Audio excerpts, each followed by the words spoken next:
Welcome to Post Game in the Press Box. So here we are, right? Yep. My guy Brandon Brown, Miles Vita, Mara Era. This is the CascadiaSports.net Post Game. And we did say the Press Box because that's where we're coming from, Allegiant Field in Las Vegas Stadium. Yeah, it's a beautiful place, beautiful venue for the Cup Final. And, beautiful venue, beautiful, all of that except the final score of 3-2. Yep, and you predicted it when we're getting the pregame meal. You said 3-2. Some said, I think everybody predicted that Leon was the team that was going to come out victorious, but Seattle put up a fight. But in the end, it was went to the Mexican side. So the halftime, it was 0-0, right? And so what was happening in the first half? Well, at first I would say 10, 15 minutes, it was all Leon. They were completely dominating the match. They had possession. They had the better goal opportunities. But then as the half continued to go on, Seattle started to get a little bit of a flow. They got back into it, and they had a few chances. Yes, if you were watching the match, you saw Leon nearly had the chance to take the lead into the halftime. It was really just a missed shot at the back post.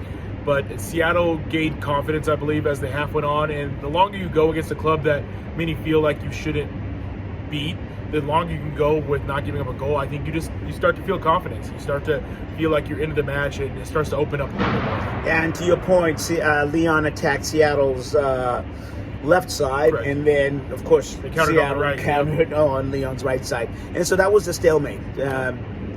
Just like you said, in terms of Seattle settling into the game. So you went in 0-0 at halftime. Sounders come out, and an interesting move by Brian Smetzer is that he was moving Christian Rodin from outside and pinched him inside. We said before halftime, you and I, that was a bad move, Yeah. but it was actually possession, and Smetzer kept on moving Rodin from side to side, and then in the 48th minute, there you go. The Sounders get the goal. Yeah, it was a great goal, and I think I tweeted about it. I think a lot of it should go to Raul.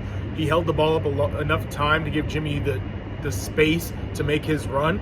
Just gave him a nice little flick through ball, and then he was able to find Christian Roldan. So I think that was big on a goal scorer for really setting up a goal. He won't get the assist for it, but he really helped, develop that play long enough so that Madrona, like I said, could get open. And it was a great thing. The stadium was excited, at least the team in Rave Green and not Verde Green, but it was an exciting moment because it felt like, okay, here we go. Seattle can really win this one. As the game developed, things changed, as we'll talk about, but it really was it was a big momentum switch. Absolutely. So Leon tied the game at 1-1. Yep. It was a goal. It was the one goal you and I were talking about that maybe wasn't just a mistake by the Sounders, and it was a player was down in the box for Leon, which kind of held the play up, but it kind of discombobulated everybody really in the box. Sounders missed one man. They didn't mark one man. It was the man at the back post, and that's the one you have to, a lot of times when that ball comes swinging in, you got to watch for him. He was left wide open. He knocked it in to get the equalizer. Yeah, and just to take a step back, to add to your story, is that Leon made 3 substitutions. Yep, and they were going down that way. And so what happened is just on that sequence, and they came down there, and then all 3 in terms of the ball was switched to the left side, like you said, and there was a discombobulation, player in the box, ball was switched across. Interesting enough, Stefan Fry said in the post-game interview that, hey, you know what? That's something that was an adjustment by Leon, because they're expecting him to do ball possession, but they actually had a lot of crosses, and that caught the Sounders off. Yeah, which made sense to the play. He said it completely threw him off because they didn't have any tall players, as Stephen put it, to receive those crosses. So it really threw the Sounders off. He said they weren't expecting it, and he thinks that Leon saw they weren't expecting it and started to really exploit that fact. And that's kind of what happened is the cross came in and man unmarked. Lack of discipline on the far end. In soccer, what happens, the ball is on that side. Really, people, good defensive means you sweep from the right back or the left back whenever the ball. So there was lack of discipline. I'll start with that because that really, another goal was another lack of discipline. Like we talked about self-inflicted wounds here. Yeah, and the next 2 goals were self-inflicted 100%. And I think that's what Sounder fans tonight are going to really go to bed and have a sting feeling. Not only were you in the match, but you also gave it right back. 1-1 is fine. You can start to feel the match back out. It's just the same as 0-0. You can feel it out. No one has quite the advantage other than momentum, which Leon did have. But when you give up the PK and the challenge there by Shane O'Neill was one that you just did not need to make. The ball was nearly out the back line. You could have just played straight up, but instead went for the slide tackle, gave them the PK, they converted. And okay, momentum back with them. You handed them that goal. Still 2-1. You can battle back from 1. But the third goal, and I harp on Javier Arriaga a little too much, but that deep into your own third, you cannot try to split 2 Leon defenders with nobody behind you. He is the center back who was back, and he tried to split 2 defenders.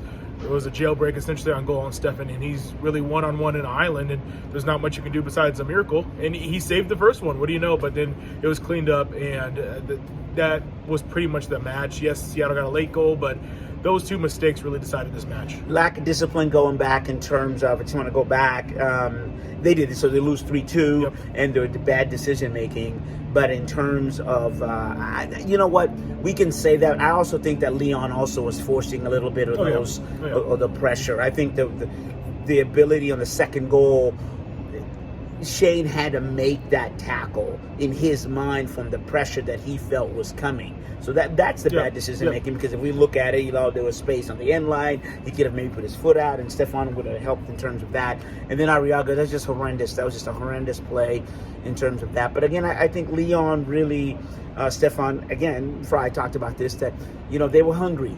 And you did feel a sense that Leon was getting stronger, and they were actually getting lighter in their feet as the game went on, as opposed to the Sounders, who you felt like they actually had wet shoes out there. Yeah, 100%. I think it was the crowd, too. Coming in, I said, I only see Sounder fans, walking around the casinos and everything. But when we got in here, it was clear as day that Leon had the advantage in the stadium. The crowd got into it more as time went on. And I think Leon got a little more pep in their step. And I think that initial goal, the one that equalized it, really was the catalyst. And then the fans get into it more, and it just starts to harp on you. And Seattle had the task, being up 1-0, of maintaining that lead. And sometimes that can be a burden to carry. And Leon smelt blood in the water once they got the equalizer. And I think, as you said, they just felt more loose. They felt like they almost were at a home match, and they just needed to attack and get this win. And Sounders on the back heel just couldn't get it done. Lack of discipline, lack of composure, really, and all of that you add to, the fans and all of those things. 24,812. I'll go 24,800 plus, because the exact, I can't remember the last 2 digits. So in terms of the overall, we talked to the commissioner, both commissioners, the one for MLS and then the one for League MEC. So we asked them a couple of questions, and it's a win-win. It's one of these things that overall it's a win for both leagues, and the Sounders will feel better, in a few days from now, but they better not feel good about losing a final. That would just be weird, I mean? You don't do that. So Sounders, they're back, they turn right around and have another game. Sunday, So it's quick turnaround. It's back to MLS play, and you talked about losing in a final. I think that's, I would rather them win, obviously, everybody would, but I think it's going to be a nice little chip as they press on for another MLS Cup, because I think they're upset now. They're going to be upset, and they're going to be going after the rest of the league. They have, as Coach Smesh said, they know where Sporting Kansas City is above them. They know where New England, who's starting to get a little bit of a runaway with the Supporter Shield, but they have sights set on league play, and this cup doesn't matter quite yet when you think about it, but when 2023 runs around, this cup will matter. So Seattle can dust this one off, but still use it as momentum. And we'll see on Sunday in terms of whether it's all, it all sounds well and you say all the right things after a loss, and what that you should, and we'll see what happens on Sunday. So he's Brandon Brown. I'm Osvita Maraire, the CascadiaSports.net. Post game from the press box in Allegiant Stadium. Yep. Then thank you all for listening and watching.